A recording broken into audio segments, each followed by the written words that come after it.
Bonjour à tous et bienvenue dans 2025 Élections Update, votre émission qui vous informe sur l'actualité des élections présidentielles au Cameroun et la dynamique du changement. Dans cette édition, focus sur Joshua Ozi, désormais candidat officiel du Social Democratic Front, SDF, pour la présidentielle d'octobre prochain. Lors du congrès extraordinaire du 1 mars 2025, les 1600 délégués venus de tout le pays ont investi Joshua Ozi comme candidat, par acclamation.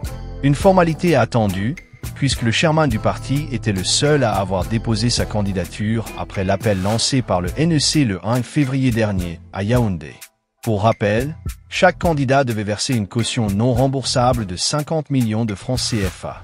Et au final, seul Joshua Ozi a franchi cette étape, ce qui a facilité son investiture. Ce n'est pas une première pour lui. En 2018, il s'était déjà lancé dans la course présidentielle, mais avait enregistré le pire score du SDF en 26 ans, avec seulement 3,36% des voix. Une chute brutale pour un parti habitué à la 2 place aux précédentes présidentielles. Cette fois-ci, le contexte est différent. Joshua Ozi a consolidé son pouvoir à l'intérieur du parti après des renouvellements d'organes mouvementés, écartant les dernières résistances internes.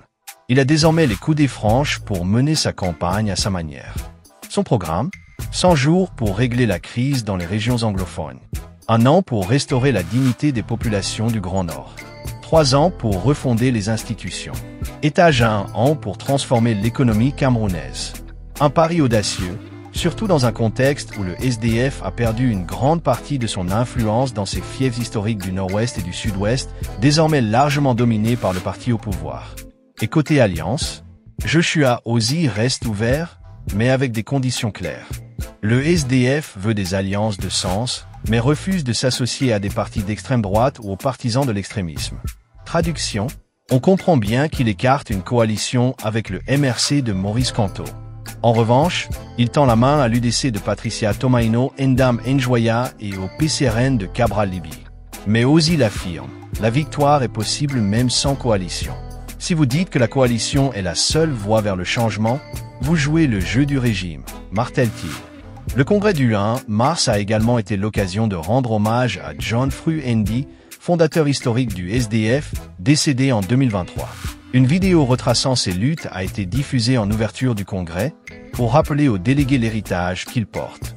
Alors, selon vous, qu'est-ce que Joshua Ozi et le SDF doivent faire de différent cette fois-ci pour espérer battre Paul Biya? Dites-le nous en commentaire. On attend vos avis. Et surtout, n'oubliez pas, inscrivez-vous sur les listes électorales. Parce que le changement commence là, par votre voix. Merci d'avoir regardé cette vidéo. Abonnez-vous et activez la cloche pour ne rien manquer de 2025 Élections Update. À très bientôt pour une nouvelle édition.